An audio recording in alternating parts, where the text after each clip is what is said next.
What's up, Tan and J-Man Show Nation? This is Tanner Lee, one half of the Tan and J-Man Show. And on behalf of myself and my co-host, Josh the J-Man Munt, we want to thank you for listening to our podcast.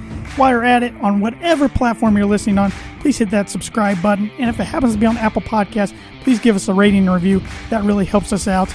If you're interested in watching our show is recorded live every Monday from 6:30 p.m. to 7:30 p.m. Eastern Standard Time. You can catch that on the ISC Sports Network, on the free ISC Sports Network app, on the ISC Sports Network Facebook page, and their Twitter page.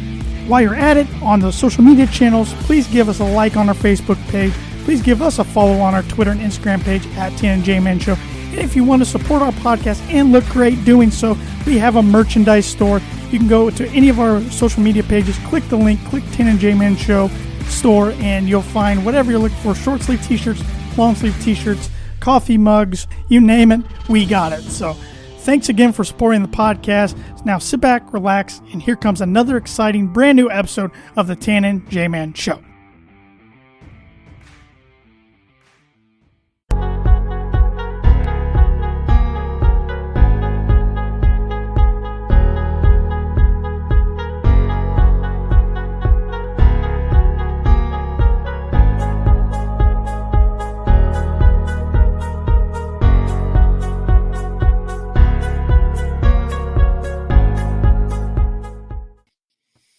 What is up, Tan and J-Man Show Nation? It's Monday night. You know what that means. Another brand new episode of the Tan and J-Man Show, episode 260, college basketball preview show, one of our favorite shows of the year. I'm Tanner Lee.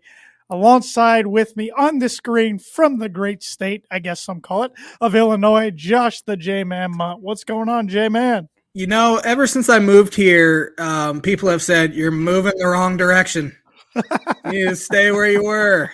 Not supposed to go to the left. We're supposed to go east. Supposed to go to the right, not the left. To the right, not the left. Yep. Hey, but I'm doing well here on this beautiful Monday night. Excited for college basketball to start.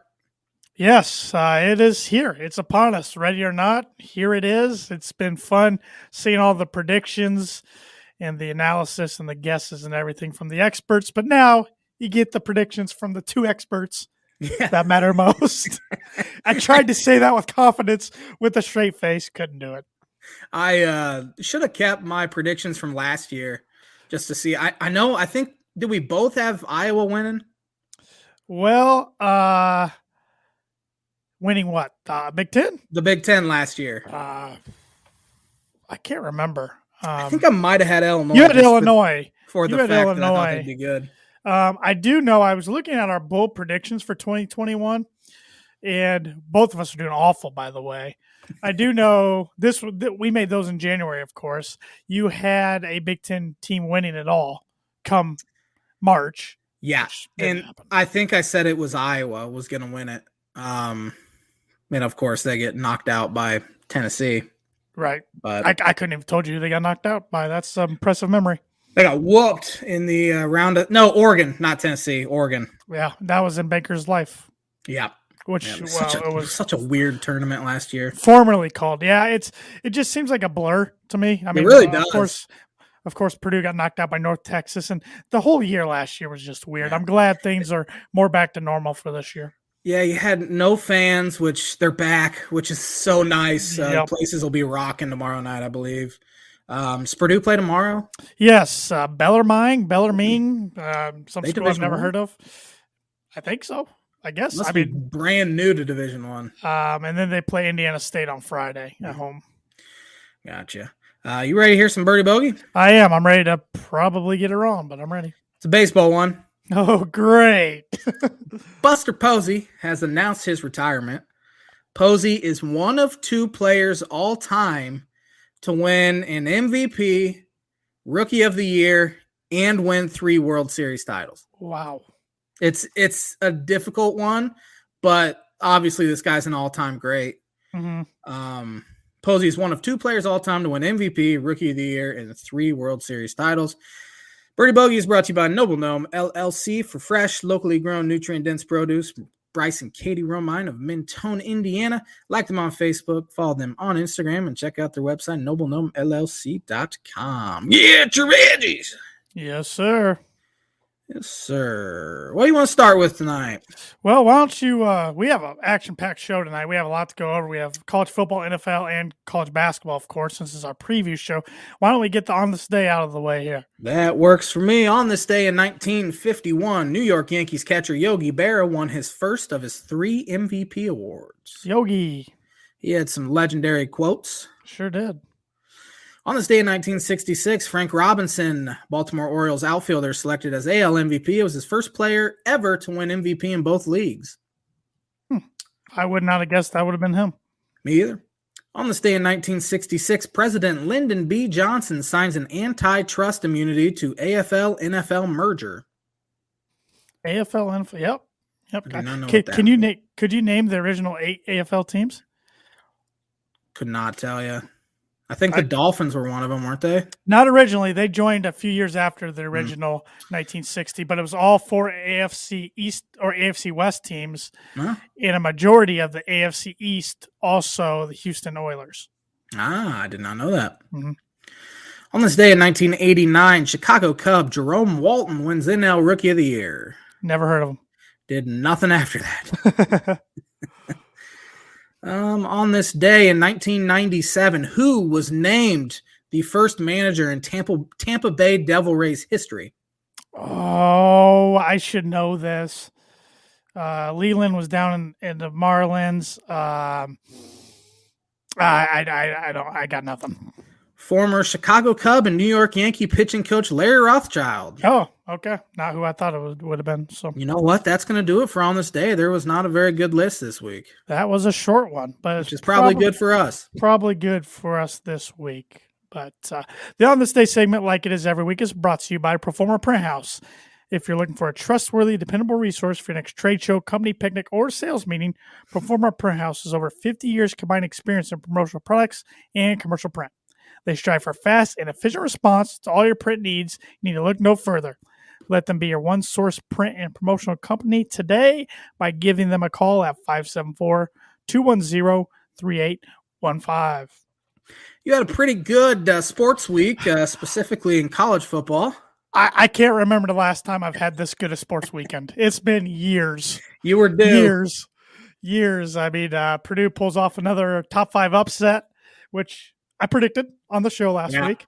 I mean, there was a reason Michigan State was only favored by 2.5. Sure. And then the Broncos win that was their biggest win since 2015. I would say that was a far bigger upset than the Purdue one. Yeah. Oh, I had no faith going into yesterday. And not only did they beat the Cowboys, but they dominated them. Blew their doors off. But I could talk either or, college football or NFL first. You pick. Let's start with the Big Ten because my Illini, how about them? He's back. I had it. It's funny you mentioned that. I had a text from one of our friends tonight. He goes, "Is Josh going to be back on the Illinois football bandwagon?" I said, "I've been waiting for it each episode." I will say this. They are far more competitive this year than they have been in years. 6 of their last 7 games have been decided by 1 score or less.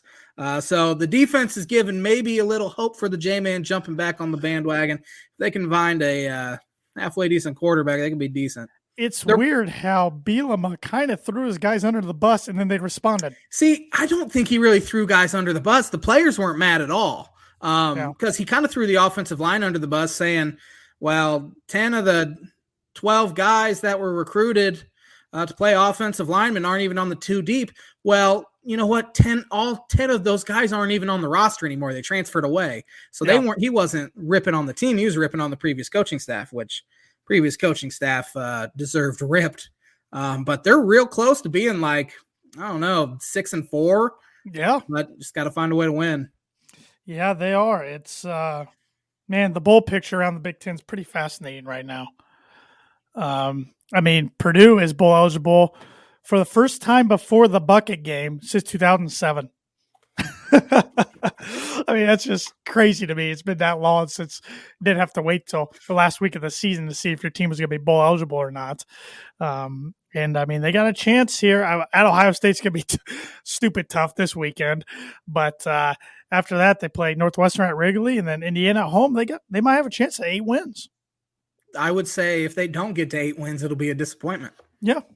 Yeah, which would be the most wins once again since 2007, but that was including a bowl game. If you got to go clear back to 03 to get regular season wins of 8 or more. So. Aiden O'Connell likes playing those top 5 teams, doesn't he? Man, that was by far his best game in Ross-Ade. I mean, like I said last week on the podcast, he'd been a different quarterback away. Top 4 best passing games in the history of the Big Ten. It was the 5th in the Big Ten, 3rd most in Purdue history. David Blau has the most in Purdue history and the Big Ten. We were at that game against Missouri. We threw for 574.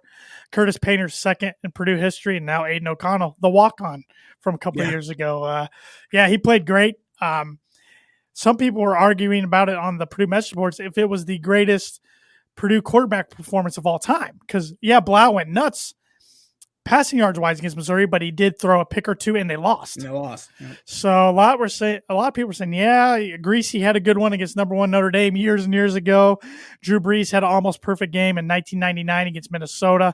Kyle Orton went off against some cupcakes a few times, like Ball State and then Indiana in a bucket game once. So there's a lot of good ones, but Aiden, man, he can't say enough about the kid. He's definitely the right quarterback to go with. And there's rumors, it's nothing confirmed, rumors that he might be coming back next year for a 6th year. Could he be a 6th year guy? Yeah, he could use his COVID year for a 6th year. Oh, nice, man. That'd be huge because I mean, he's really sparked them because their offense wasn't doing a whole lot under Plummer. No, it wasn't. I mean, Jack didn't throw any interceptions, but he couldn't move the ball. And Aiden would throw picks once in a while, but he was moving the ball. He kind of has a little bit of that gunslinger's mentality in a sense. Not afraid to make a mistake, which you like in a quarterback. He might turn it over a little bit more than you want, but man, if he goes out there and wins you games, it's all you can ask for. Exactly. And David Bell, I can't say enough about the guy. He now has more 100-yard receiving games in Purdue history than any other receiver. That's 15. I mean, Rondell Moore was explosive. Special player, don't get me wrong, but I think David Bell is, and he's played more games because he's been more healthy. I think he's the best Purdue receiver of all time, and man, he's special. Has there been any talk about him potentially coming back? No, I think him and Karlaftis are good as gone. Yeah, I mean, Karlaftis has almost cemented himself as a first-round pick at this point.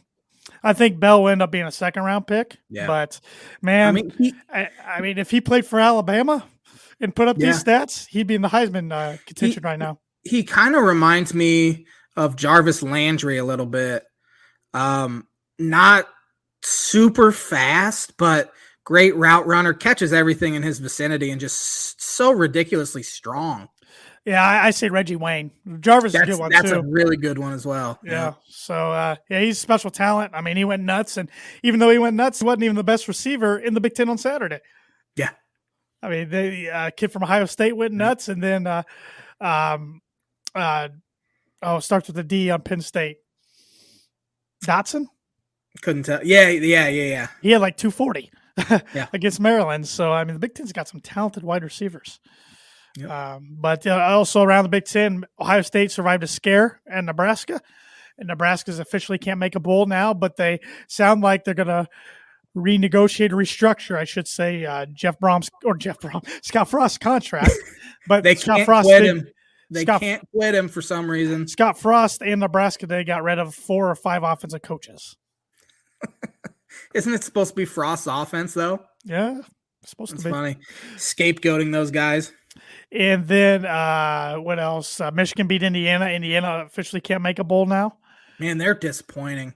Yeah, I know they've had a bunch of injuries, tough schedule, but I mean, 2-7. Only team in the Big Ten that won the conference game yet. I don't know what else you say at this point. Yeah, I mean, that's just been a colossal disaster, really. Illinois got a big upset win over Minnesota just when people start talking about Minnesota. Yeah. And Illinois punter is my new favorite non-Purdue player in college football. That was glorious. Blake Hayes, he has no fear. Snaps it over his knee. That was great. That was a great punt, too, pinning them at the 2, I think, with a minute left or something like that. Wisconsin's really, really good.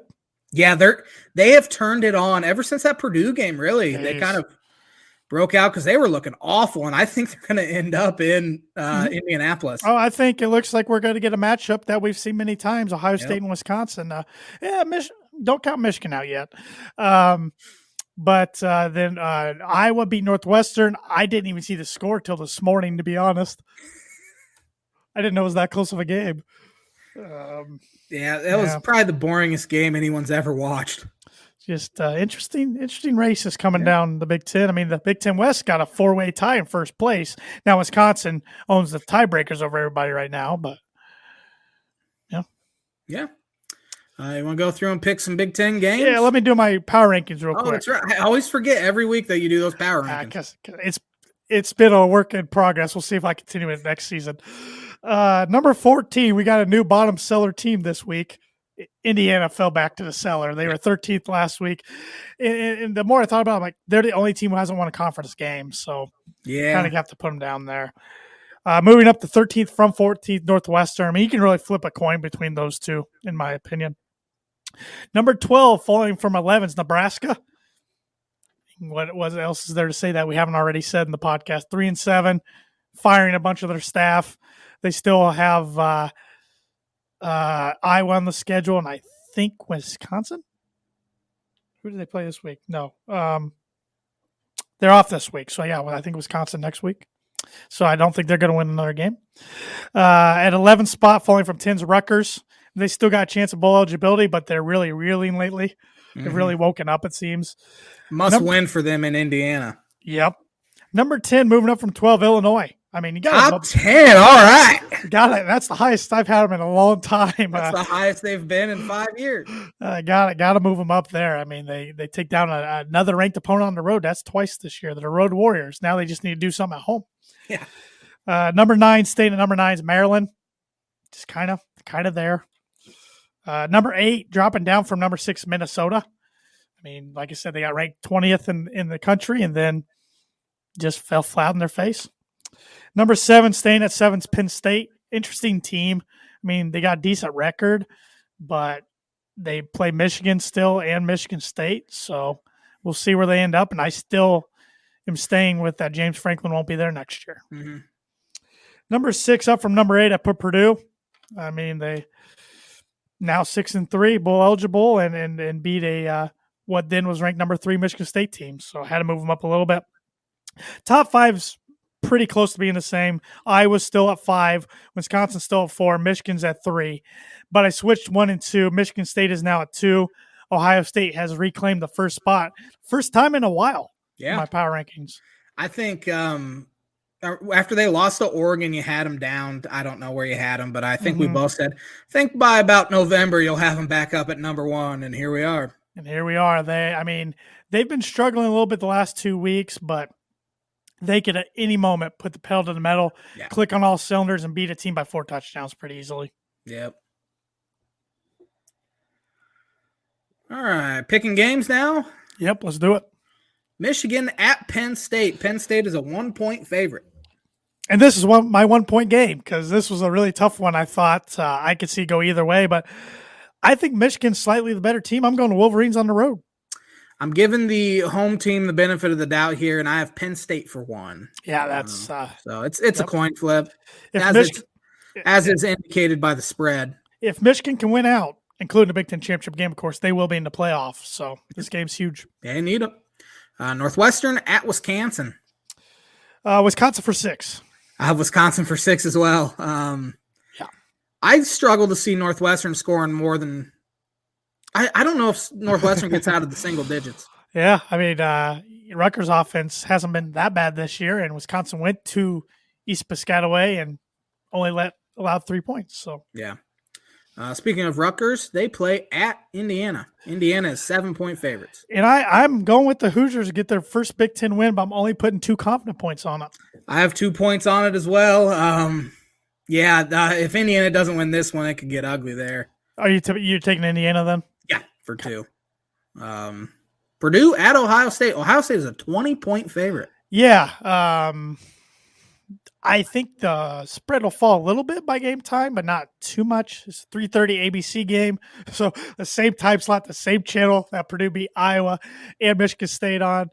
I'm sure a few of those Michigan State players remaining from 2018 want revenge. That was Ohio State's last Big Ten loss. They've rattled off 24 straight, but Purdue hadn't won in the Horseshoe since 1988. Last time Purdue played in the Horseshoe, you remember this, J-Man, was 2012. Ooh, yeah. One of my least favorite, one of my most heartbreaking Purdue losses of all time. I was scared to make eye contact with you after that one. I don't think I talked for 45 minutes after that game. That if I still say I will go to my grave saying if Purdue wins that game, Danny Hope doesn't get fired, and then they don't get Darryl Hazel and probably don't have Jeff Brom right now. But with all that said, I think Ohio State's just too good. I think Purdue covers that spread, but I'm taking Ohio State for 3 confidence points. I have Ohio State for 5. Sure. If it was at Purdue, it'd be a different confident point. But man, when's the last time Ohio State's lost 2 home games in a season? I don't know. That's a good question. Long time. So it's gonna be a difficult one. But that was a huge win for the Boilers over the weekend to already get to 6 wins. Yep. Minnesota at Iowa. Iowa's a 6-point favorite. The over/under set at only 37. Yeah, don't these two play for the Floyd of Rosedale, the pig trophy? That sounds right. I think Iowa's the better team. I mean, maybe Minnesota bounces back, but I think Iowa wins 4 confidence points. I have Iowa for 3. Illinois showed how you can beat Minnesota, though. You just kind of stack the line, make Tanner Morgan try to beat you. He threw 2 terrible interceptions in that game. Of course, Minnesota's down to about their 8th running back, so they are. It's going to be tough for them. But, yeah, Iowa, I think, too good. I think Minnesota keeps it close, though. Yeah, I think it'll be a close game, too. Yeah. Maryland at Michigan State. Michigan State's got to be a little PO'd. Yeah, I think they bounce back and get the dub here. I got 5 points on them. I mean, what I liked about Purdue, they let Kenneth Walker get his. You know, he went for, I think, $154 or something like that on the ground. He's going to do that. He's just too good. But they didn't let Thorne beat them in the air. So, and it forced an interception there on the goal line, a 4th and goal one time, or 4th and 4 one time. And it's interesting to note real quick, and then I'll get done talking about Purdue, but back when Purdue made the Rose Bowl in the 2000 season, they went up to East Lansing, second to last game of the year, and pretty much if they win that, they win Indiana there in the Rose Bowl. And Michigan State shellacked them up in East Lansing, and really, at the time, it looked like it cost them a Rose Bowl bid, and it definitely cost Drew Brees his Heisman, or at least serious contention for it, even though he got 3rd because he had an awful game, arguably his worst game of his career. And you turn the clock 21 years later, and Purdue kills Michigan State's chances of making the playoff and maybe Kenneth Walker's chance of a Heisman, even though he had a good game. I think Michigan State really had to have a special season. And even though Michigan State, I think, wins this week, I don't know if they beat Penn State and Ohio State. Or Ohio State and Penn State. Those are the 2 remaining games. Yeah. Yeah, so Michigan State for 5. I have Michigan State for 4. I think they beat them pretty handily. Maryland needs just one more win to get to a bowl, and I don't know who they play the rest of the year. Did you already say that? No, I feel like they play Rutgers still. If they play Rutgers, then they probably get to a bowl. Should get to a bowl, but Rutgers and Penn State, maybe not. I don't know. I haven't. Maryland just played Penn State last week. Oh yeah, we're talking Maryland. I thought you said Rutgers for some reason. Let me look it up here if my phone loads. We got Maryland goes to Michigan State next week, and then they have, or this week, of course. Then they have Michigan at home and at Rutgers. That Rutgers one's going to be for all the marbles for them. Yep. And potentially Rutgers, too. Yeah. It could be for Rutgers as well. Mm-hmm. Going around the top 25 here, Alabama plays New Mexico State. New Mexico. Why do they do this? I don't understand it. New Mexico State's 1-8. Can you guess the spread on that? 55. 51.5. That was a really good guess. I will say, Coach O and LSU gave Alabama everything they wanted, and yeah, I'm not so sure Saban has the right coordinators in place on his staff for once. Well, Bill O'Brien is the OC. I don't remember who's the DC, but I can't remember. I mean, their defense is playing better than their offense, but their offense, I mean, Bryce Young's probably going to win the Heisman, but I don't know. I thought they would kill LSU. Oklahoma at Baylor. Baylor coming off a loss to TCU, right? Bad loss. Yeah, TCU that had an interim head coach. I think Oklahoma gets it done. I agree. Mississippi State at Auburn. I don't know if Mississippi State's still ranked. They're ranked 17th on this one, and they're 5-4. Yeah, they won't be. They lost over the weekend to, I think it was Arkansas. They play Auburn. Bo Nix, he likes to remind everybody just when you think he's good that, hey, I could throw a bad game in there. But give me Auburn. Yeah, give me Auburn. Yeah. Think Tennessee covers the 20.5-point spread against Georgia. It's in Tennessee. Yeah, I think they do. I'm really impressed with what Heupel's doing. Good. I predicted them to beat Kentucky last week. I think they found something in Heupel. Yeah, he's going to start getting his own guys in there, and watch out for Tennessee to do they something might finally have a football coach. Mm-hmm. I think they cover, but Georgia wins the game. Number 14, Texas A&M travels to Oxford, Mississippi to take on Ole Miss. Texas A&M's 2.5-point favorites. This is college game day. Ole Miss whooped up on Hugh Freeze and Liberty. I'm going to go hotty-toddy, Ole Miss. Give me A&M on the road. Number 19, NC State traveling to Wake Forest. Wake Forest coming off a heartbreaking loss to Carolina.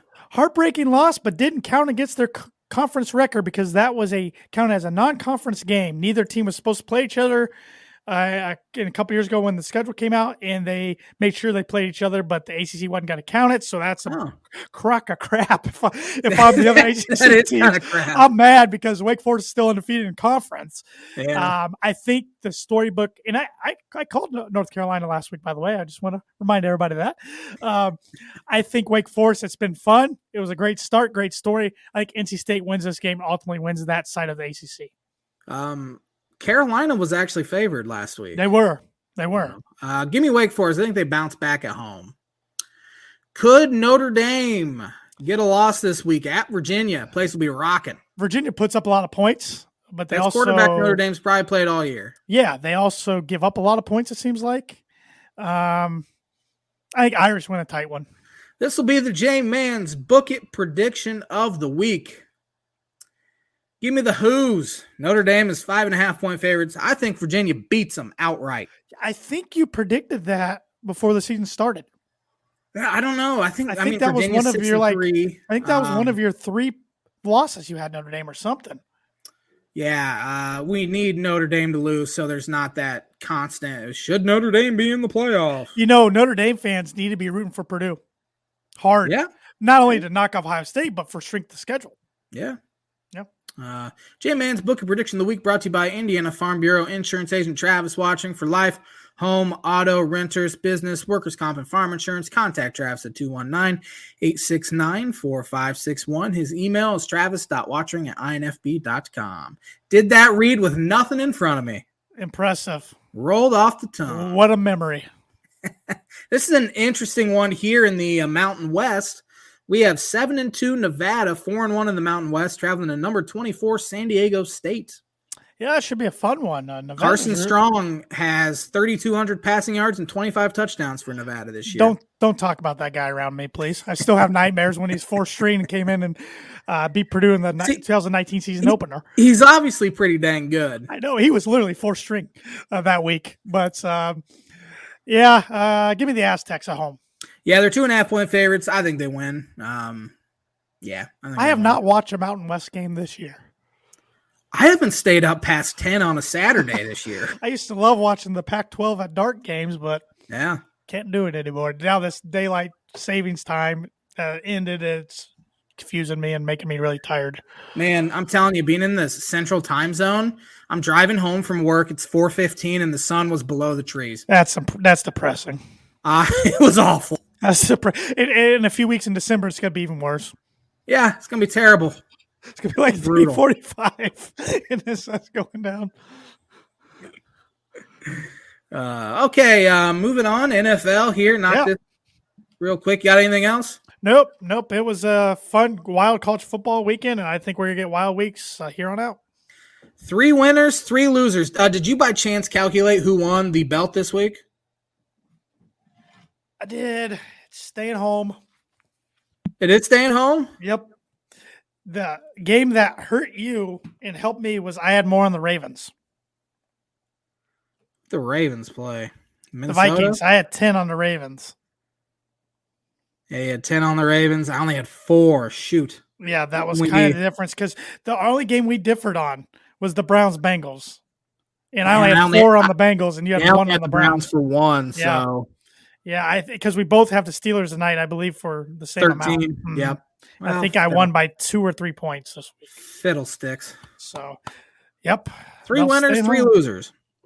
Well, one of my winners, and I could pan the camera around in this room. I don't get to call them winners very often.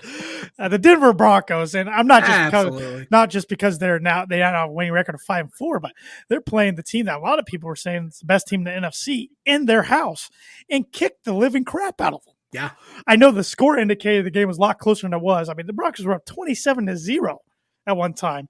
Dak and Zeke could not do anything. Okay, that's what happens when you don't start Cooper Rush. Yeah. in the Broncos offense, Pat Shurmur finally, not only did he run the ball, he stayed with the run for the first time all year, and it worked fabulously. Teddy, I mean, he didn't light the world on fire, but he did what he had to do. And, man, I mean, in a week, they trade Von Miller, and I had basically given up on him. They're reeling me right back in, and now they got Philly at home this week before a bye. So, and the AFC West is open for now. I think the Raiders are done.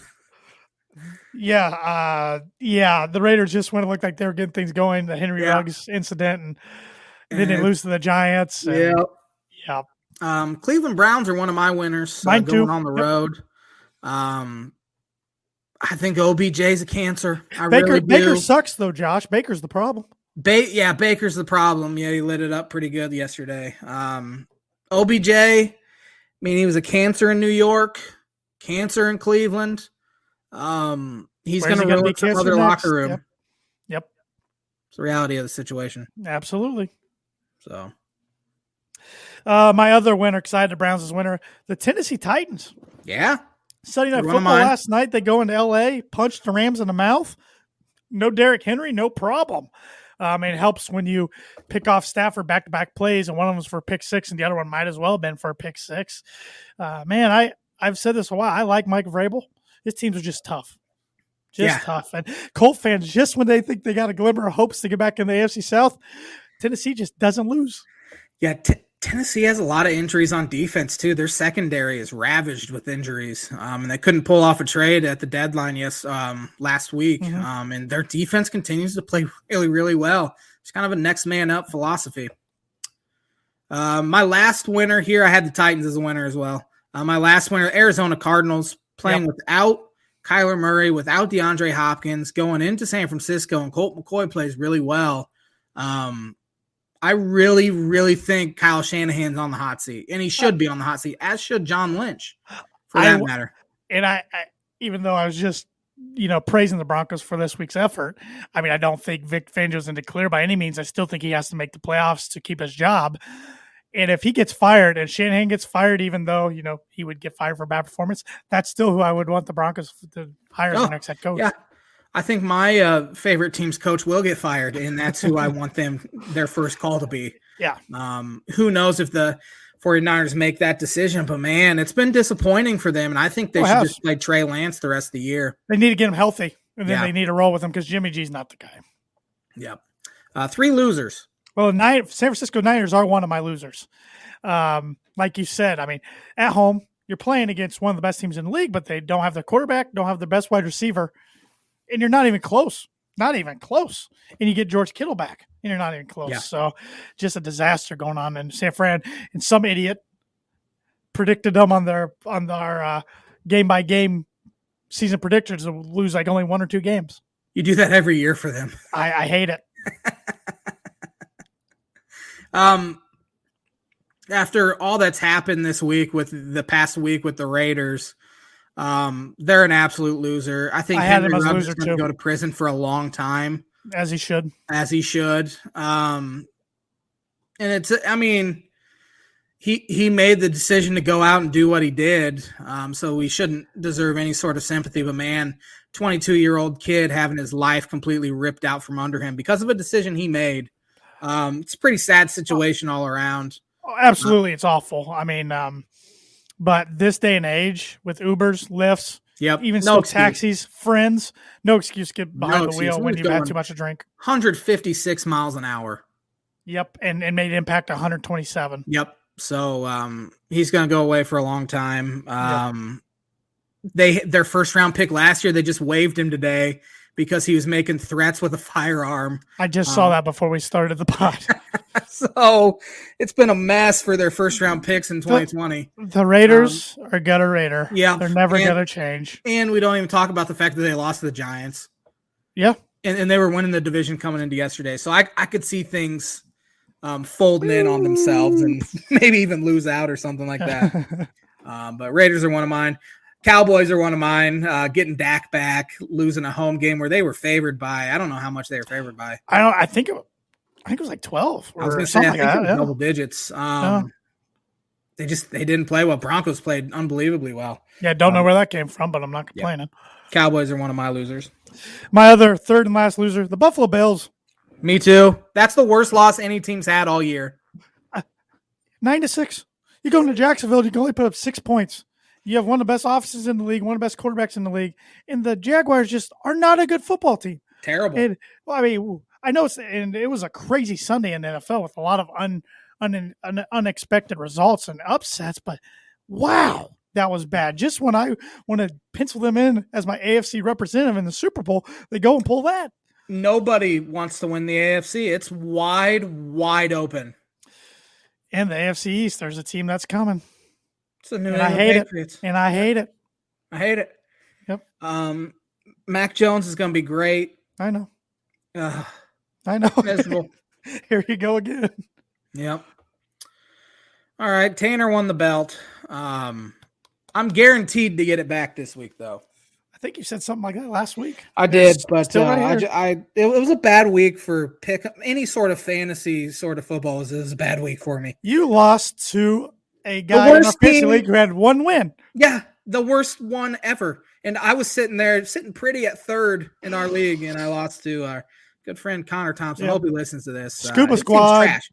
My team had the worst week I've had in fantasy in a long time. 84 points. It was awful. Hopkins was hurt. Didn't really have anyone on buys either. Josh Allen played terribly. My team just was awful. That just happens sometimes. Yep. Starting Thursday night with a game that I'll have to watch and don't really want to, but Baltimore at Miami. Yeah.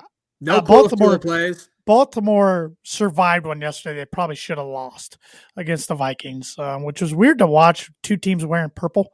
I don't know. That was weird to me. But I think the Ravens win this one pretty easily. Give me the Ravens for 12. I have the Ravens for 9. I think they run all over them. Dolphins won't be able to stop them. They definitely won't be able to score enough points. They're trash.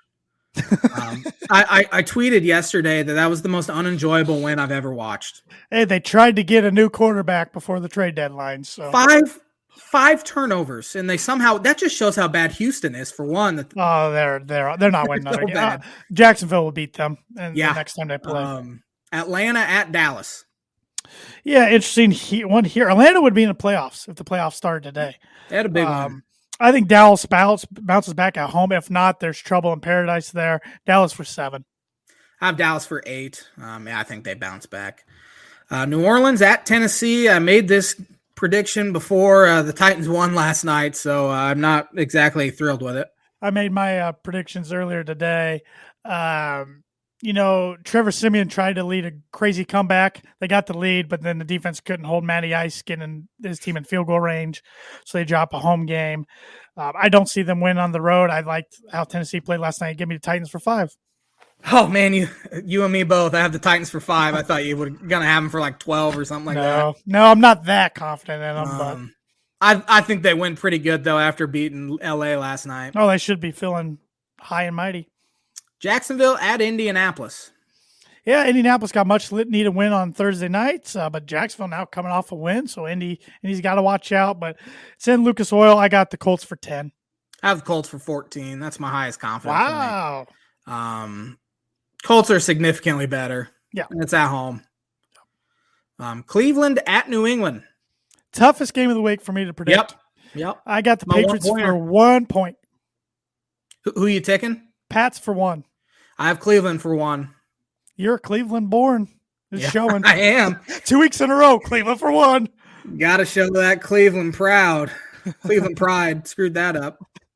Yeah, it's Cleveland. You're supposed to screw things up. Right on par. Buffalo at the New York Jets.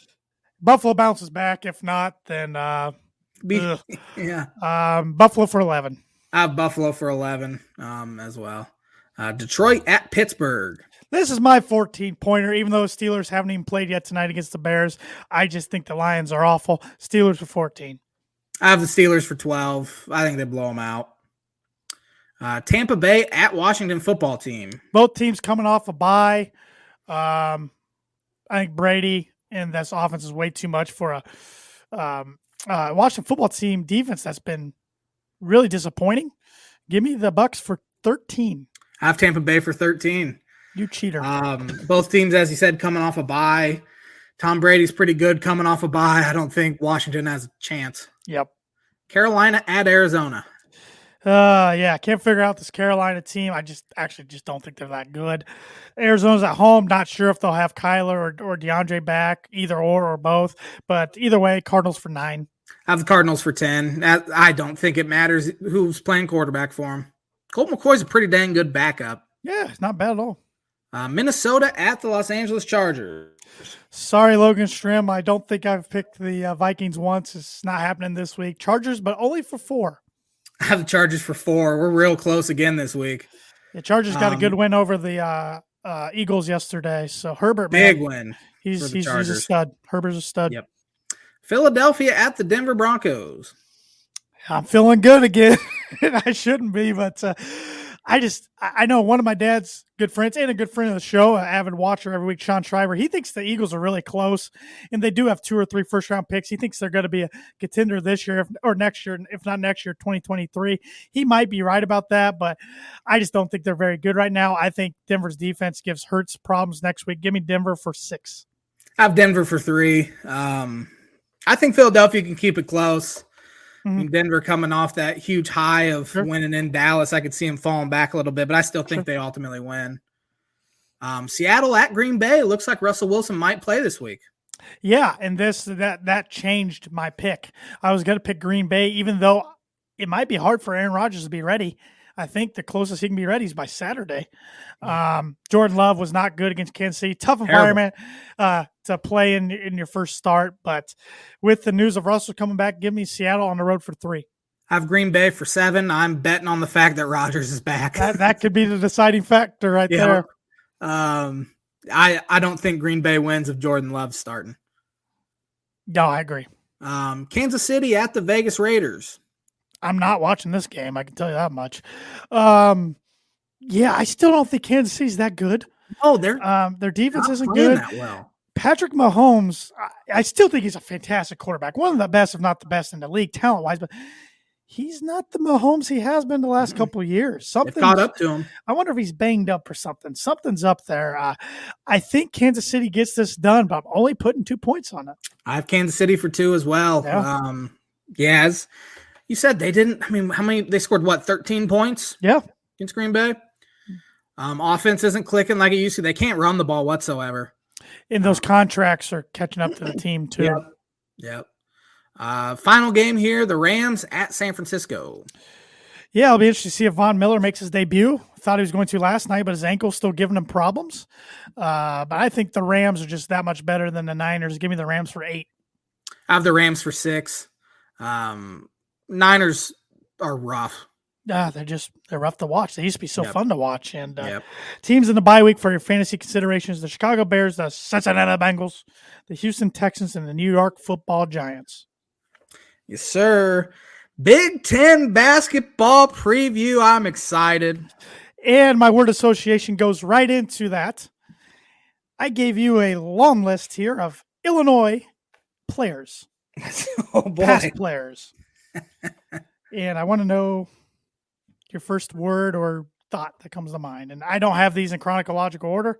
I'm going to put the belt down now. It's all this gold's hurting my shoulder here, Jamie. Okay. All right. Rich McBride. Oh, man. Shooter. Kind of overrated, though. Yep. Roger Powell. The Rev. He was the junkyard dog, 6'6" power forward on those great teams. Did everything. Mike Tisdale. Tizzy. I think your dad always said best 15-foot jumper in the country. He did have a good jumper. Yes, he did. 7'1". I remember he was on a 6,000 calorie diet a day. Remember that Big Ten Journey feature on him. Yeah. Mike Davis. Underrated. He was a fantastic rebounder. One of the all-time leading rebounders in school history. He was a good player. Frank Williams. Frankie, DeMonte's dad. He was the first good Illinois player I could remember when I was going to watch Purdue play Illinois when I was young. He was insanely good back there in the early 2000s. There's a guy on Twitter I follow. Every time DeMonte Williams misses a shot or something, he said, I can't believe that's the same genes. Can't believe the same bloodline. Luther Head. Athletic. That dude could hop out of the gym. Led the NBA in 3-point field goal shooting one year. How many years he played in the league? About 8. He was there for a while. Dimitri McCamey. Man, that dude was so good, but he'd get in Weber's doghouse more than any player in the Weber era. I remember his senior year, he came off the bench a couple times because Weber was so upset at him. But he was an all Big Ten first team. I think his junior year. He was a good player. I remember either his freshman or sophomore year, a really good Purdue team. It was the Baby Boilers year, the 07-08 year. Yeah, he was a Picked sophomore. a tournament and put on a show and beat him in overtime. Freshman. Man, he was gay. I want to see he put up 30. He was tough. Yeah, he was good. I remember he went toe to toe with Eric Gordon that game too. Against Indiana at home. Brian Cook. He was a Big Ten Player of the Year in 2003, I want to say, and he played in the NBA. Lakers drafted him. Yep. Yeah, I would say he was in the NBA for 7-8 years as well. Trent Meacham.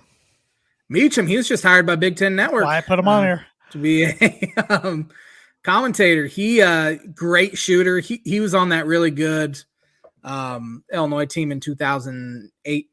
2009 or 07-08, one of those. He was a good player. Transfer from Dayton. I did not know that. Yep. Calvin Brock. Calvin Brock's known for two things. I remember him hitting a shot to almost seal it at numbers 7 or 8 Purdue in overtime. And I remember he had a one-handed tip slam against a terrible Indiana team. Those are the only things I can remember him for. Myers Leonard. God dang! Gets me every time. That dude was the goofiest, most athletic 7-footer I've ever seen. Yeah, that you did a good job not cursing there, despite describing Myers Leonard. I knew that was going to test you. Kendrick Nunn. Man, John Gross might still be there if he wouldn't have kicked him out of school because they would have been an easy tournament team. The year he got in some trouble. Io DeSumo. The closer. Most clutch Illinois player ever. One of the most clutch Big Ten players ever. That dude would hit big shot after big shot after big shot. They're going to miss him. Sean Pruitt. Couldn't hit a free throw to save his life. 3 more here. Darren Williams. Probably a top 3 or 5 Illinois player in the NBA ever. Yep.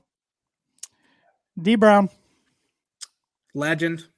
His cornrows, popping that front of the jersey out, it's a thing of legends. And I think they'll end up building a statue of that.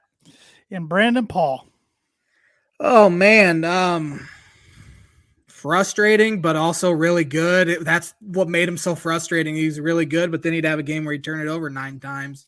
I remember him putting up 40 against Ohio State. Yeah, 43 against Ohio State. He had 35 at Gonzaga on, I think, 15 shots or something stupid like that. One more. Tyler Griffey.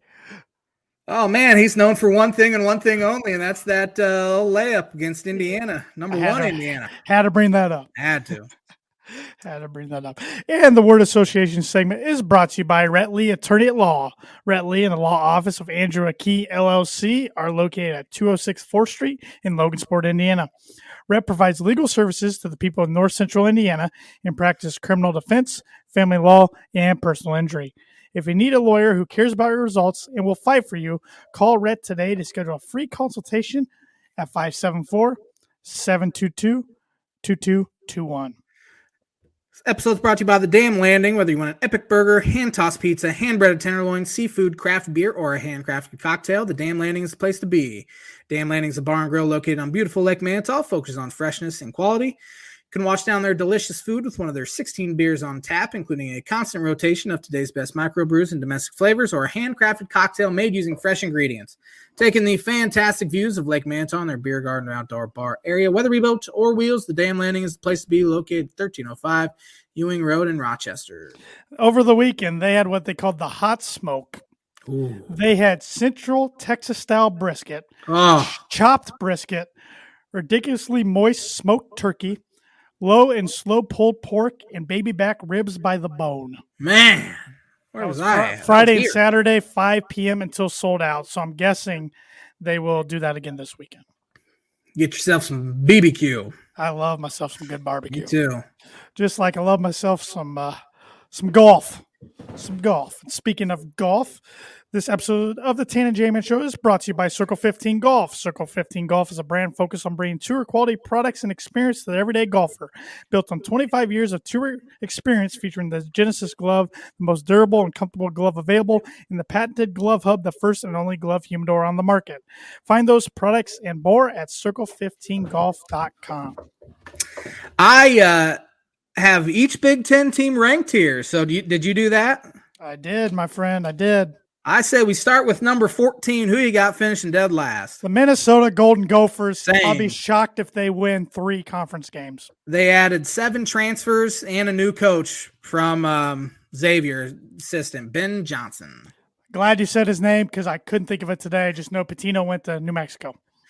I have Northwestern finishing 13th. I got Nebraska 13th. Another team that has a lot of transfers, but they have a stud freshman this year. Yes, Bryce McGowan. He's a five-star forward, and they got a transfer from Arizona State, Alonzo Verge, who averaged over 14 points. I just never know how their transfers are going to work. Yeah. And until Hoiberg pulls them out of the bottom few spots, I'm going to have them there. Northwestern has the same roster that went 9-15 last season, so I don't think they'll be very good. Who you have your boy, John Rothstein or Sting, he predicted Northwestern to be a tournament team today. He's an idiot. Number 12. Number 12, I got Penn State, new coach Micah Shrewsbury, former Boiler assistant, Butler assistant, and Boston Celtic assistant.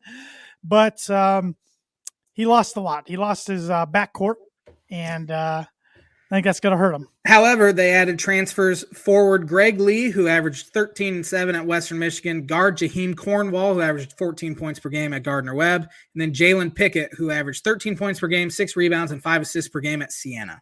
You did a lot more research than I did. I have them finishing 10th. I have Wisconsin finishing 12th. I have the Badgers at 10.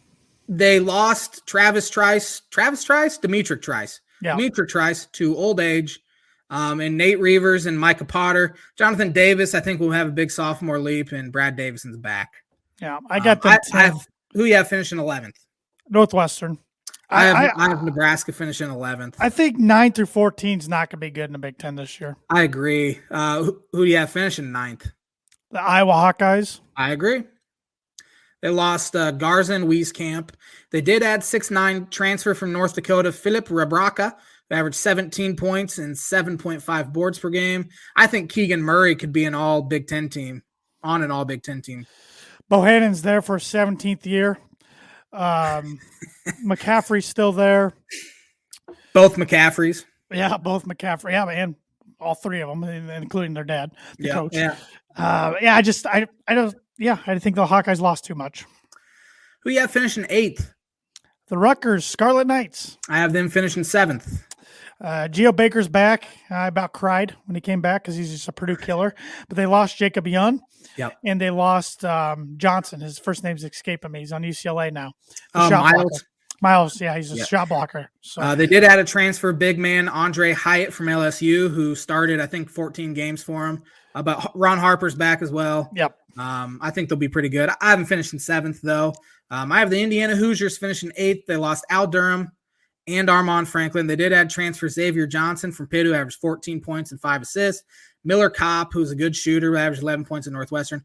Michael Durr, a 7-footer, who averaged 9 and 8 at South Florida last year. And Parker Stewart, who was 19 points per game at UT Martin in 2020. I had the Hoosiers 7th, so.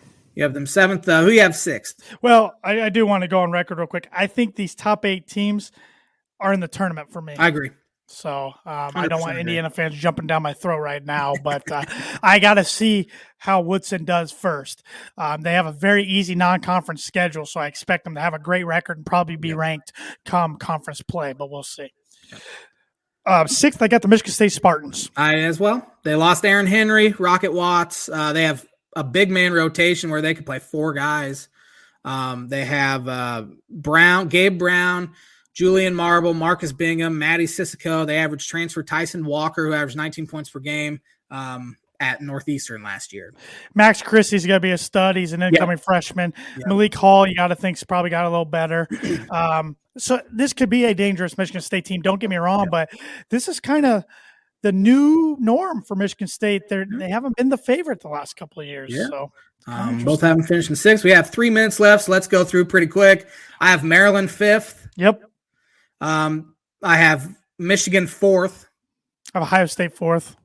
I have Ohio State 3rd. I have Illinois 3rd. I have Purdue 2nd. I have Michigan 2nd. I have Illinois 1st. I have Purdue 1st. Did you expect anything less out of us too? Really? I mean, I honestly think the top 3 or 4 could be flip-flopped any which way. I think the top 3. Well, I have Purdue, Michigan, and Illinois in my top 3. I really think Ohio State's going to be better than Michigan. Yeah. Michigan's going to have to rely on some freshmen. So they lost Livers and Wagner. They did. You're right. But as for Illinois, they returned 4 of their top 6 scorers. Kofi was preseason player of the year. They had transfers Alonzo Plummer and Omar Payne. Could be without 4 guys tomorrow night, though, including Curbelo. I have Kofi winning Big Ten Player of the Year. I have Matt Painter winning Coach of the Year, and I got freshman Caleb Houston from Michigan. Yep. As far as Final Four go, I didn't even make a pick. I think Gonzaga probably wins it this year. Finally, they got Drew Timme back, and they have Chet Holmgren, freshman there. I think Gonzaga wins. I didn't pick a national champion, but I have my Final Four: Gonzaga, Alabama. That was kind of my sleeper there. Texas and Purdue. I didn't want to do more in Final Four. I didn't want to get too greedy. Yeah. I'll take a Final Four right now. My others in contention that were on my list: UCLA, Kentucky, Michigan, Illinois, Kansas, Arkansas, and Duke. Yeah. Illinois could play Arkansas 2 weeks from tomorrow in a holiday tournament. So that could be an interesting matchup there. Real quick before we get off air, Buster Posey is one of 2 players all time to win MVP, Rookie of the Year, and 3 World Series titles. MVP, Rookie of the Year, and 3 World Series titles. Who is the other one? MVP, Rookie of the Year, 3 titles. MVP, Rookie of the Year, 3 titles. Oh my God. Who the heck's won 3 titles? It did not happen in our lifetime. Oh, that helps me because I was going to go with somebody in our lifetime. Willie Mays. Good guess. This fella is not in the Hall of Fame. I don't know. Give me a bogey. Pete Rose. Should be in the Hall of Fame. It should be in the Hall of Fame, yeah. Oh, man. That was a real tough one. Well, dang. Another bogey. I'm 3 strokes behind again, but before I let you wrap it up, J-Man, just wanted to let everybody know, Tan and J-Man Show store.com. Use promo code Tan and J-Man. Free shipping on any order throughout the rest of the year. Yes, sir. Thanks for watching, everybody. We'll be back at it next Monday for another episode of the Tan and J-Man Show. We'll see you later.